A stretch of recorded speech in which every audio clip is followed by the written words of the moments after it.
Hello, everybody. Welcome to this college football podcast here on Trainwreck Sports. It is the Not Here to Play School pod. Jake Micah, joined by my brother, Alex Micah. And we're back for our second week. We're on camera. Our beautiful faces are here. Yes. We're here to remind the people why we're here. Let's remind the people. We did not come here to play football.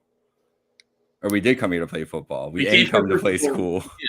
Classes are pointless. All pointless. And this man is a prophet. That is from quite a while ago, as you can see from that Twitter logo and just everything about it. Now, we want to give Cardell the success story every time. He did go back once he said we ain't came here to play school.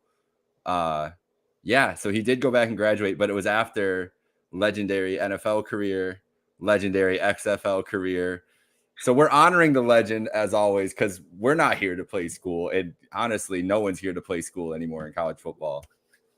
And we're here to talk just some college football all year long. We love college football. So week 2 slate was pretty fun. It was a good day. It was a good time. So we have to start, obviously, Tuscaloosa, Texas, Alabama. Texas wins that game. Pretty handily, honestly. I mean, the score was probably closer than how the game felt the whole time, especially when you take into account the quarterback play of both teams. But we watched it together. What were your general feelings watching the game? Is Texas back? ? That's what I'm leaving it as. It's an impressive win over a top 3 team coming on the road and doing that.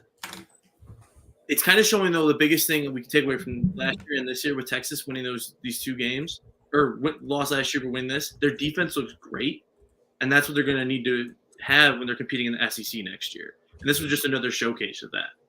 Is Texas defense is legit under Sark. He's been recruiting super well, and then the offense is putting it together. Quinn Ewers played a pretty much perfect game, 24 out of 38, over 300 yards, 3 touchdown passes, and he didn't take any sacks. So that's huge. What they don't have, though, is the run game. And obviously that's because they lost Bijan Robinson into the NFL draft this past year. They got to figure that out, I think, over the long term of the season. But, you beat Alabama. You go to Tuscaloosa, you beat Bama. It's the biggest loss Saban's had at home in his career. That's crazy. How is that crazy? How is it crazy? I don't know, because Saban just different. How did that happen? That is crazy. How did that happen, though? Like, how is that the biggest? How is that the biggest? It's the biggest, the double, because it's double digits. He never had a double-digit loss at Tuscaloosa, and Texas came in and lit it up, man. They did light it up. Let's talk about it from the flip side for Bama quick. I know we're starting here on the Big 12. We go through each conference. We'll talk about the biggest story there. We're starting with Texas, but let's touch on Alabama because they've got a tougher schedule than Texas, I feel like, the rest of the way. And like we said, starts really next week. Ole Miss, they have a big game, but Milroe just didn't look. I think he can get better through the year, but as a passer, he's definitely the nicest way to put it is just a tier below the quarterbacks they've been used to for the last couple of years. For sure. I mean, what you go back, it's Jalen Hurts to Tua to Mac Jones to Bryce Young. You have 4 Heisman finalists in there and one of them a winner. And now to come in and you try to fill those tough two, thing to live up to. Yeah, it's very, very hard to live up to the successful run that they've been on with quarterback play. Not and like he's obviously gifted. Like a couple of those throws he made were great, and he's fast. And he's good frame and good size, but he's very raw still. And that's, I think, what the biggest thing we saw. And that I think the whole Bama team is raw in general. Usually you have like a defensive stud that's lighting it up. That's what they thought Dallas Turner would be this year, and he's really not doing too much. And Kool-Aid McKinstry is a solid corner, but he's not playing the level that they thought either. Grade A name, obviously. Yeah. Oh yeah. Top tier college football name already, but he's got to get the play to back it up a little bit. Yeah, it's an interesting for Bama. Saw them dominate early on in Saban's tenure with teams that were going to dominate defensively. Had 5-star talent across the board defensively as well. Obviously, don't get me wrong, but they never had the quarterback was just there to kind of move it along, and AJ McCarron and Greg McElroy, those types. And then they, start recruiting and start wanting to run these high-powered offenses because you have a Tua and even Hurts. It was more of a running team, but they wanted to. You could see the explosiveness they wanted to start getting to, which is why they were frustrated with Hurts and turned to Tua anyways. And then it really started a run of just excellence at the quarterback, but also the wide receiver position. It was crazy there too. So why not use these guys? And now it feels like, Milroe's strength is his mobility, and it's his strength, but it's also the fact that his arm is kind of a weakness at this point. Like it's not a strength of his game, at least against, a team that might be a contender this year, but at the very least it's at their level of Texas, and he did not answer the bell in that first game. But let's talk more about Texas because they have Wyoming this week. Next week they Baylor. The biggest game obviously left. Then they really get into earnest Big 12 play with Baylor. But the biggest game left on the schedule is obviously Oklahoma.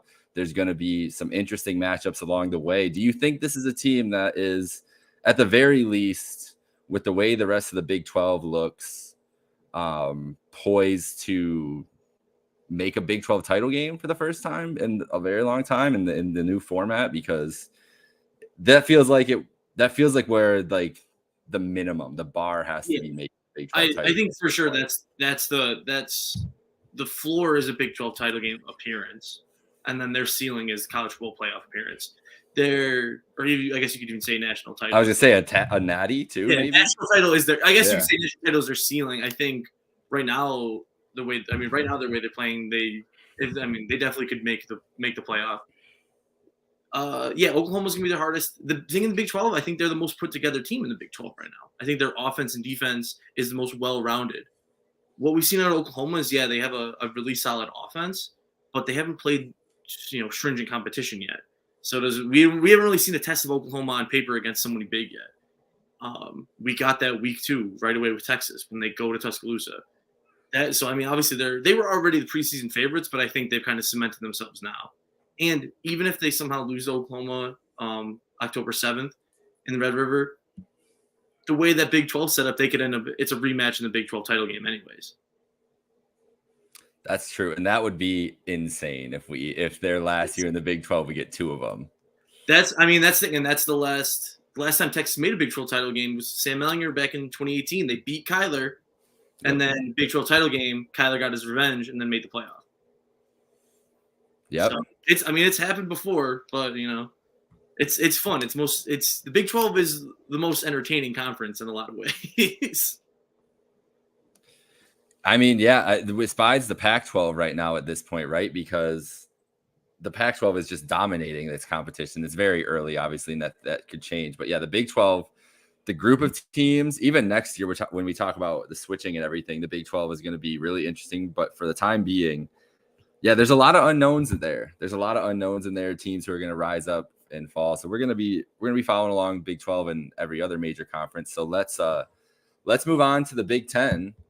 where we got to talk about our boy, the golden boy, Drew Allar. Allar. But also just the fact, it's something we talked about on Saturday. There really wasn't a lot of Big Ten action going on. Wisconsin losing, I guess, might be the biggest news, losing to Washington State, but maybe not, because it's just. Hey, we called it. We did, but it's a team that, like, they've brought in a lot of new guys. It's a new coach, all that stuff. And Washington State's a damn good team. But we did call that. We were on that in a lot of different ways. But yeah, that might be one of the bigger stories of just the loss. We're on Brian Ferentz watch. So he's at 20. He didn't score. They only scored. I don't remember what they scored, but they're down to 22 points a game, I believe. It's a tough beat. It is tough. It is tough, but we have to talk about Drew Allar, because it feels like all the conversation around the Big Ten, just revolves around Ohio State, Penn State, and Michigan this year. And so far, I think at least like the general consensus is that the reason Penn State's ceiling might be higher than both these teams is just because the quarterback position he's just like, Allar is just so much more advanced than I think even the most optimistic Drew Allar Penn State fans were thinking. He's just been efficient. He's been, to steal a word from Peyton Manning, as I love to say, surgical, because he really has. Like, he hasn't missed anything. Franklin talked about before the season, he didn't throw a pick like 2 or 3 weeks into camp, and you're like, oh man, like, is he just blowing smoke or whatever? But Franklin's not a guy to blow smoke ever, really, either. So the fact that he let that out was like, oh, okay, like, this kid might be good. And then you see all 3 teams play inferior competition, and Penn State wins 63-7. And Ohio State and Michigan just don't live up to that. And that's the seal. I feel like Penn State might have the highest ceiling. That doesn't mean that they can go in and win both these games. These are still 2 good teams. But, we're watching obviously from a closer eye for Penn State, but seeing these Michigan and Ohio State matchups too. And Drew is just a level ahead of these guys, maybe in 2 levels ahead of Kyle McCord, but at least a level ahead of JJ McCarthy so far. I'm not ready to say he's ahead of McCarthy yet, because I think McCarthy's just got the experience right now, and his record as a starter, which obviously that's wins a lot starting quarterback stat, their team stat, but he's been impressive. And this season, I mean, they played ECU and they played UNLV. Yeah, so their first real game. Man, Michigan's schedule. Are you ready for this? Because they're not getting tested ever until Penn State, really. They have this game against Bowling Green coming up, host Rutgers for Jim Harbaugh's return game, to Nebraska, at Minnesota, okay, home to Indiana, right, at Michigan State. Well, listen, that game you never. I know, but let's just Michigan State in turmoil, to say the least. Yeah, they're 8-0 right now. Home to Purdue, right, and then at Penn State, 11 o'clock on November 11th. Yeah, that'll be big noon kickoff. Big noon kickoff. Big 11 a.m. kickoff. So give me your thoughts on McCord so far too. McCord is, I mean, he came in as he might have been a 5. I know he was a 4 for sure. Star quarterback coming in, supposed to be the next guy in this run of great Ohio State quarterbacks that they've had. Speaking of Bama's, Ohio State's been on the same kind of tear. He just hasn't looked good. I mean, week 1, he looked like a deer in headlights playing against Indiana. He didn't know what was going on. He did not. I mean, he threw for like 200 yards, but a very low completion percentage. Didn't have any touchdowns. Had an interception. And then this past week, playing Youngstown State, they were 44-point favorites, and they won by 28. Obviously, it was still a blowout, but they didn't cover against an FCS team. He looked better, and he got named officially as the going-head starter. Ryan Day did it this week. He's going forward. He's the guy. But outside of a couple nice passes to Marvin Harrison, one of which it was like a 20-yard pass, Marvin Harrison Jr. took it 50 extra yards for the touchdown. And then he did have a nice drop in the end zone to him from 40 yards out. He's still not very put together. He's not put together that way that Drew was playing. And they both have the same level of experience. Drew was just by far just looks more comfortable to him. McCarthy, like I was saying, he just seems he's very put together right now, and they've been playing inferior talent. It's interesting to see what happens when they start playing some Big Ten defenses. But we'll keep on looking at that.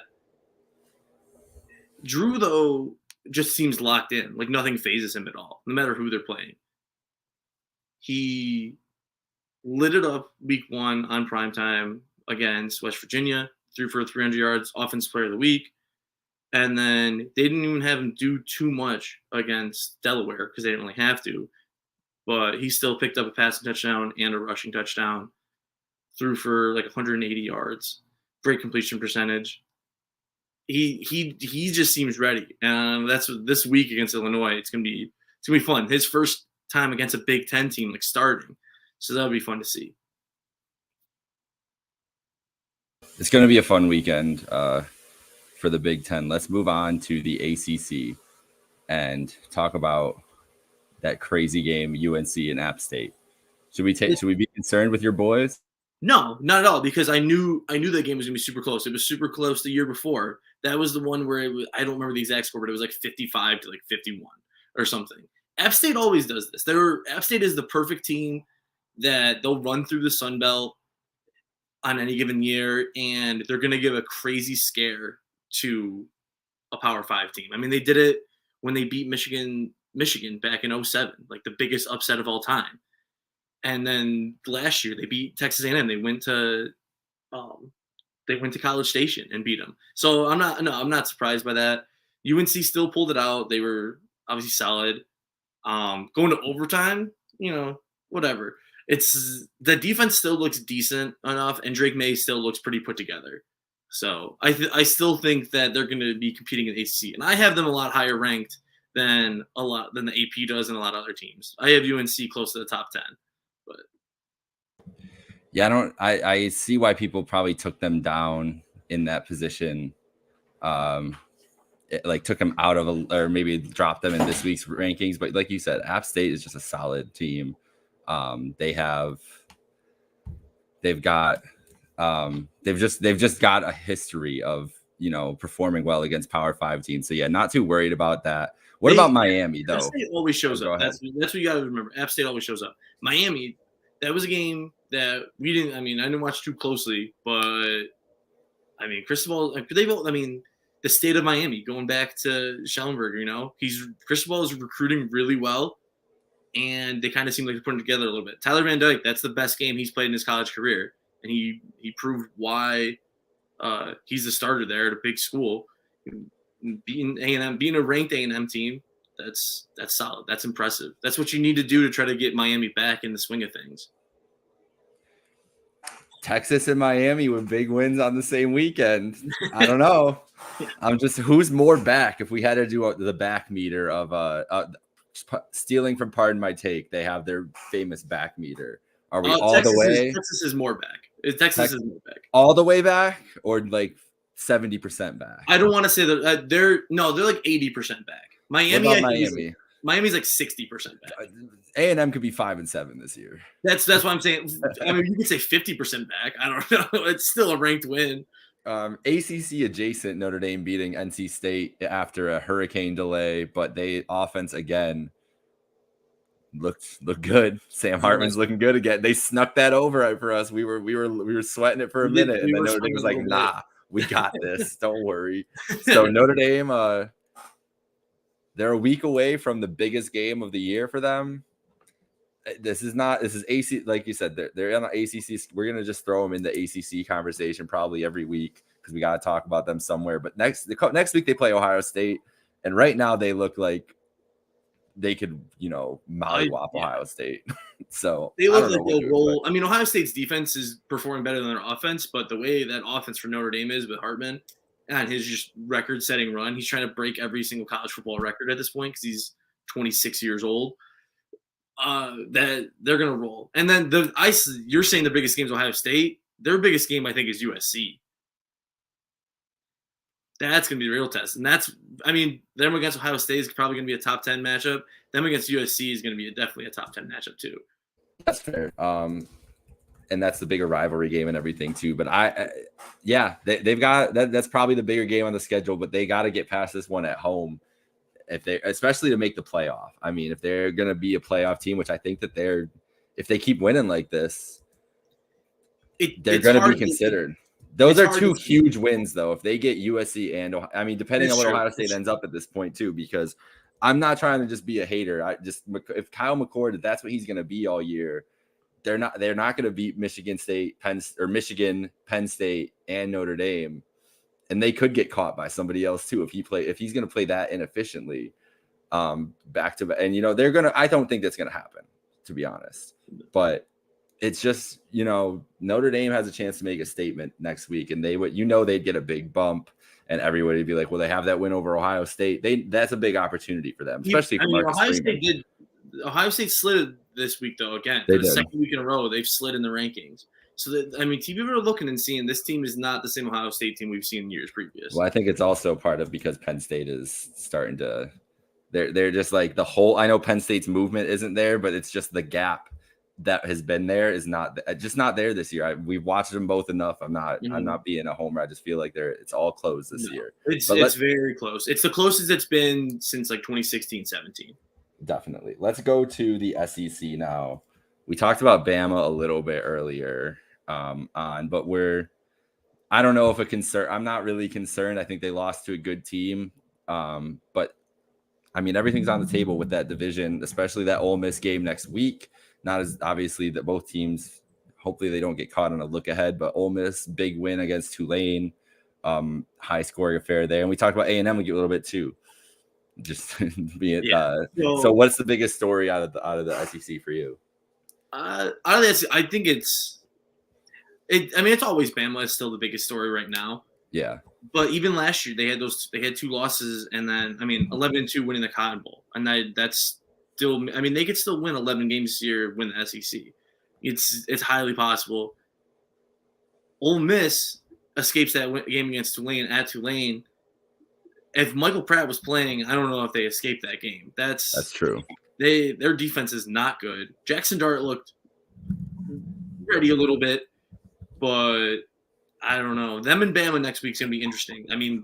Kiffin's been searching for that signature win for a while now, and if he can get that win over Bama, even if it's a Bama in a slightly down year, that's gonna be a lot of momentum for him. A&M's always gonna be a fraud. They're not this year, at least they weren't like ranked 5th in the country or whatever and then get upset by a group of 5 team. But still, even as soon as they hop in the rankings, they lose to an unranked team. They just can't put it together. They can recruit really well, but then Jimbo Fisher can't get a cohesive team together. They might win 9 games or 8 games, but that's not a success in the SEC, and that's not a success for college football when you need to make the playoff. You need to be perfect. The way they've gone the last couple of years, they're not even going to make the expanded playoff next year. So I don't think we can call them frauds because this is who they are. This is exactly who they should be. They are who they are right now. Jimbo might be the fraud. Yeah, Miracle year with Florida State, had a Heisman winning quarterback, won the Natty. The GOAT quarterback. What's he done since? It's been tough, and he's got a lot of money. Like once you saw that deal, once it was signed, you're like, man, what are you guys doing? Yeah. Like, what is happening here? So it's tough in that division too to get traction, which makes it interesting when we're talking about Texas and Oklahoma joining next year. It's going to be hard to get traction. It's just going to be hard to get traction. The thing is, they've been able to recruit well these last few years, but they're going to start missing out on even more recruits because now with Texas in the SEC, those kids growing up in Texas are going to be like, yeah, I'll play for the SEC, but I'm going to play for Texas. I'm not going to play for A&M. That was what I'm getting with A&M. It's just their recruiting base is gone for the SEC because those kids are going to either Texas or Oklahoma. That's where Oklahoma most of half their kids are Texas kids too. Texas is. There's crazy amount of talent in Texas for those schools to get, but it's you want it. Most of those kids are like, yeah, I want to play in Texas. So yeah, it's definitely gotten more difficult. All right, let's get to the Pac-12, the best conference in football, evidently. Not just for fun. They've been beating up on the competition. You look at last week, Power 5 wins. Colorado beating Nebraska, Washington State, we talked about earlier, beating Wisconsin, Utah on the road at Baylor, Oregon on the road at Texas Tech. All solid wins for all these programs in spots where they've lost in the past couple of years and gotten hurt themselves, and just they're setting themselves apart. They might cannibalize themselves again this year because it's just there's a lot of damn good football teams. I really don't know how it's gonna kind of work itself out, but this week the spotlight is obviously back in Boulder. Game day's there. Big Noon's back there for some reason. I think someone made the joke. Going back there 2 weeks in a row seems a little excessive. Johnson living in Boulder, like, does he have like a little side house next to John's place? Like, they're just hanging out all the time. Gus Johnson's calling the Penn State game in Champaign. I think he's flying back out. He's got to be there. They got to get him on the sideline or something. So are we getting Fowler and Herb Street then for 10:30 at Boulder? No, Fowler and Herb Street are doing Tennessee, Florida. I don't like that. I feel so like I'm not sure who's here. You vamp. I'll look up who's calling that game quick. Yeah, please. 506 Sports will have all the things for you. And Tennessee, Florida will be a good game this week. I'm pretty happy about that one. But yeah, Colorado for one thing. Colorado State. There's been some spice. Deion. I don't know why people are giving Deion more ammo more than anything. It doesn't make sense. The dude. I guess you want to try to poke the bear sometimes, but man, Washington travels to Michigan State this week. We talked about them being kind of in flux, but last week it was a good week. There's not as many big games this week. The spotlight on Colorado, but they start getting into conference games next week. Next week, our preview is going to be this is going to have to be mostly a preview show. I feel like, unless there's absolute chaos, because we got Colorado, Oregon, UCLA, Utah, Oregon State, Washington State. All happening next week. The Pac-2, Pac-2 are back, baby. The last two. So who's calling the game? I need to know. Luganville? Mark Jones, okay. Louis Riddick, and Quint Kessenich. Yeah, I don't know. Mark Jones, I don't know how I feel about him as a college football commentator. I think it's because Colorado State is not a very good team. And that's the Knights game. That's the Knights squad. Usually that was RG3. RG3 used to be, I think, with Mark Jones too, wasn't he? And now he's with Tom Luganville. So which good question. What game is RG3 doing? I don't even know. RG3, he's got to be. I don't know what he's doing. He's probably the 3:30 ABC. Yeah, he is. He's doing. He's been. Alabama, South Florida. So he's doing Bama's bounce back game. Yeah, that's all. Okay. But yeah, we got Gus for Big Noon. The Pac-12 is the best conference in football. All eyes are going to be on Boulder this weekend. Again, except I'm not saying Utah deserves to be in that ranking. Utah.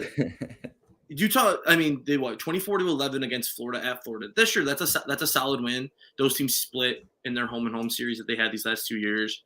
That's a decent win, but a Florida team that's kind of down. Then last week they had to come back against Baylor, and Baylor is not good. Baylor's a very bad football team who was 0-2. They got blown out by Texas State.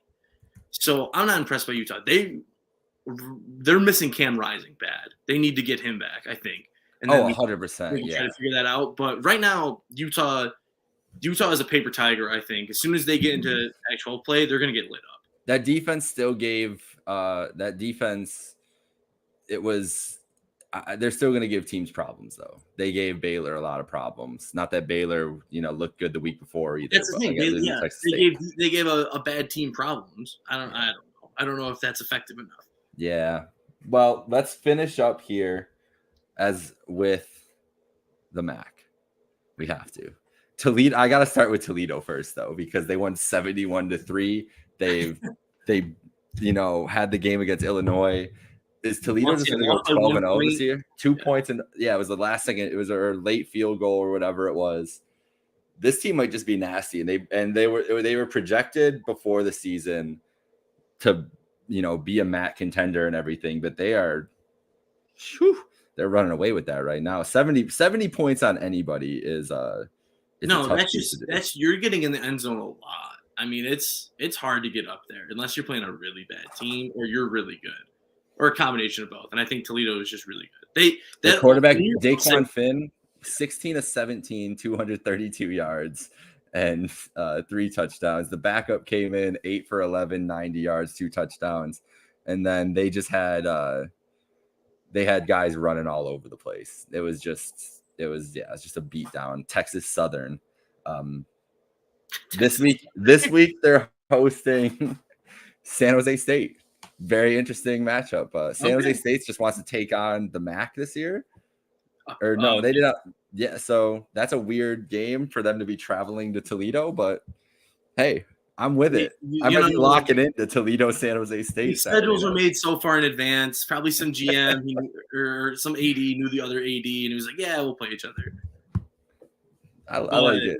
The worst thing to come out of the MAC last week was UB losing to Fordham, and this is the second year in a row that UB has lost to an FCS team at home. They lost to Holy Cross last year on a Hail Mary, and then this year to Fordham, it was a high scoring game, but they just can't hold out apparently against any of these FCS teams. They had 15,000 people at UB, which is good for them. I assume that number is going to be probably half that after they lost. At least it was a fun game, though. It wasn't like they got blown out. It was a close game. Yeah. Defense has some things to work out. Fordham's quarterback was CJ Montez, was 23 of 36 and had 5 touchdowns, 309 yards. Like, he was cooking. But also the 20 of 106 for their running back too. Like, they were just, the defense was letting up. Begs the question: how did they hold Wisconsin They held Wisconsin. That's the thing. Right? That's the thing. Like, maybe it's a letdown scenario where they thought they felt good about their game against Wisconsin, thought they'd walk over Fordham. And Fordham's 2-1 right now. They're not a bum team. Their loss is to Albany. So just maybe Albany is really the State University of New York. That should be there. But hey, I'll let you go in on. I don't really have I just need to put them on here. Slashes. I don't have to go on about anything. That's why I love Colorado, because my boy Sean Lewis is out there. That's what I'm more excited about. Kent's defense is going to be – they've looked pretty good the last 2 weeks, though. I'm encouraged by – it's like a complete 180 from their teams the last couple of years with Sean Lewis. The defense looks really solid. Kent grit is what they've been going with, and they do look like, especially in the trenches, like they've been solid at stopping the run. They were bothering Jefferson in that game. Offensively, they haven't figured it out yet, and they don't have a lot of talent. They lost 11 starters offensively, so it's gonna be boys, Dante Cephas. We get to see him play for Penn State every week, so that's nice. It's not as nice, but they also played at UCF at Arkansas, so the offense it's going to be hard for the offense to do a lot of things against those teams. They host Central Connecticut State this week in the home opener. And I feel like the offense will hopefully score some points. I did not know Central Connecticut State had a football team until last week when we looked ahead. Who does Kent play next? Kent's played them. This is like the second time in like 6 years they played Central Connecticut State too. That's their get back game. Hey, listen. Maybe Central Connecticut State. They are 1-1.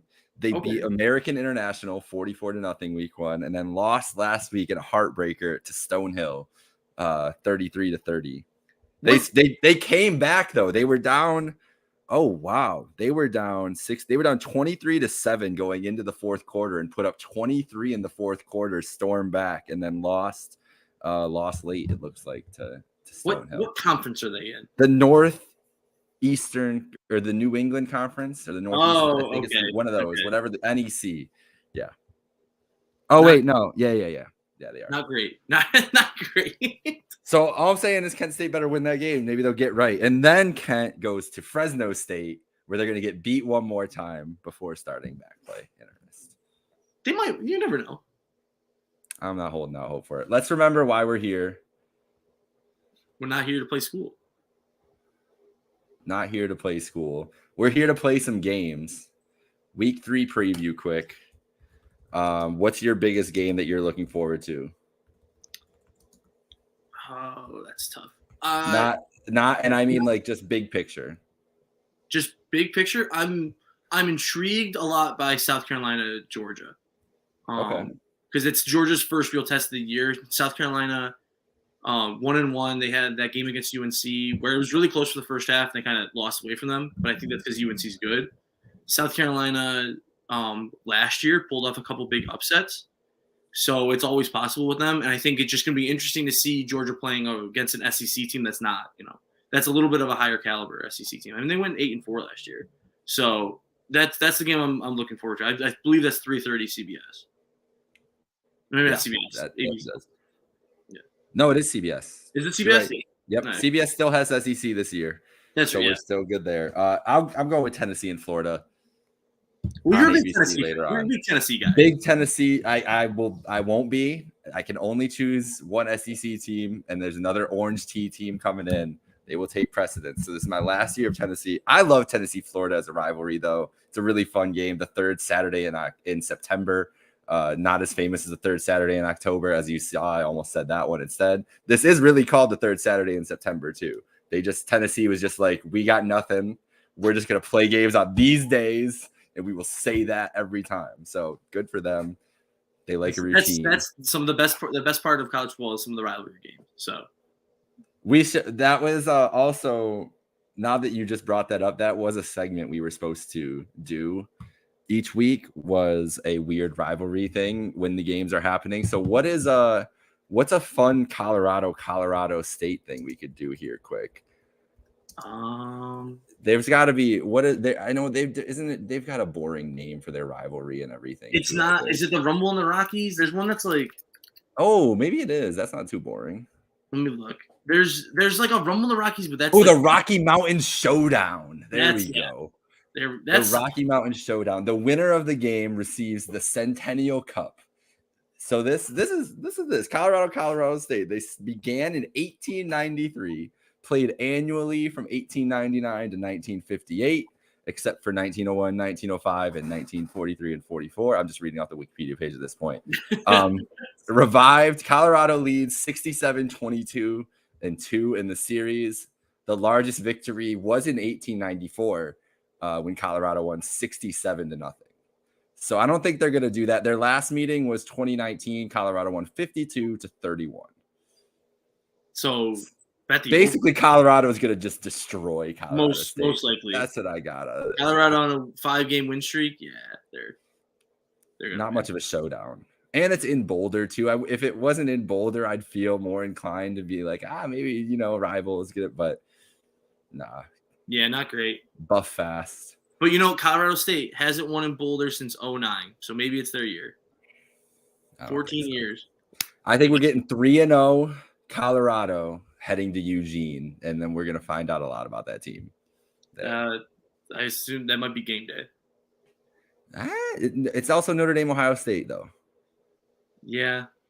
But they're at game. Yes, but they're at game day this week. I feel like because they're gonna go. They're going to Notre Dame, man. They're not missing Notre Dame, Ohio State. Going to South Bend, yeah. Unless they, no, because the whiteout game is CBS or Peacock, right? One of those two. I think it's Peacock. No, it's CBS. NBC. Is it CBS? It's CBS. Yeah, so that'll be fun. Notre Dame, Ohio State is NBC. Oh, that's right, because it's a Notre Dame home game. Yeah. So game day, yeah, maybe game day does. Maybe they're just like, fuck it, we're going to Autzen. I could. Yeah. Oh man, Pat McAfee will not be happy if he has to go do that show out in Eugene at like 8 a.m. or whatever it is. But he could figure it out. He's getting money, yeah. That's part of the job. You get tomorrow. You fly the jet to watch a great college football game. I'm sorry you have to do it. Tomorrow, something that is not interesting for college football reasons at all, but as we wrap up the podcast on the Pat McAfee show, The Rock will be live. Dwayne The Rock Johnson on the eve of Friday Night SmackDown, or in the waking hours and after the Endeavor deal is done. I'm just saying. Pat's gonna ask him about some stuff. Who's the real tribal chief? He's got to ask. Pat always throws it in there. So, The Rock, who knows what The Rock's going to be up to tomorrow, but it's going to be a fun weekend in Boulder, fun weekend of college football. But as we've said so many times, we didn't come here to play school. But but listen, also graduate. That's why I put this up here. But yeah, start out, we're not here. It's all about football. all day, every day. And you know, these kids probably aren't graduating more times at this point. They're getting their bags right now. Yeah. Shout out Deion for 50 new players. Yeah, he didn't create NIL. It seems like he did, apparently, according to everybody else.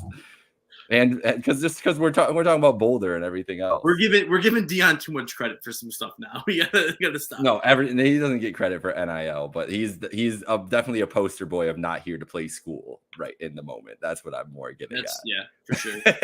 you know who's a poster for that right now? We'll throw it in quick. Saban? No, Cal and Stanford making those kids are gonna have to travel cross country every other week. In the and not even it's Cal and Stanford. That's the worst all part. These kids on the football team are engineers, got to do their work on a flight. Damn. To be terrible. All for the glory of the ACC. All for I mean, just to be a forgotten member of the ACC when Florida State, Clemson, and Miami all go to the SEC in 2 years. ACC might be a fun day. We'll get there. We'll get there when we get there. We'll get there when we get there. All right. Let's get out of here. All right. Peace. Oh, maybe not.